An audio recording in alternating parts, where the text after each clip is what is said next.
key dates and what do you need to do by when. ISO 20022 goes live in November 2022, just 8 months away.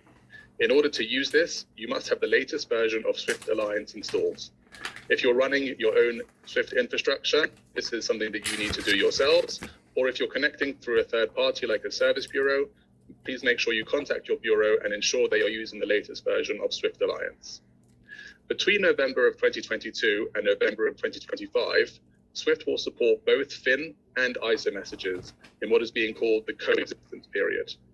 In November 2025, Swift will retire the FIN MT1 series, 2 series, and 9 series messages. So after November 2025, if you try to send an MT103 or an MT940, it will simply be rejected by Swift, and you will instead need to send an ISO equivalent message.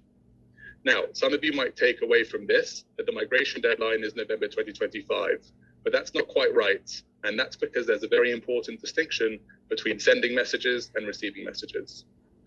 Just sending messages, you have until 2025 to switch to ISO. And this is because you are in control of which messages you send. But this is not the case for receiving messages. You're not in control of which messages your counterparties may send you. And as from November 2022, any of your counterparties could send you an ISO message. So the key date by which you have to have a solution in place is November 2022. Just for reference, according to a Swift survey, more than 50% of all payments and cash management traffic, i.e. FIN MT1s, 2s, and 9s, Swift are projecting to be based on ISO from the go live date. So it's highly likely that you'll receive ISO messages from the go live dates. So how will this impact your back office operation?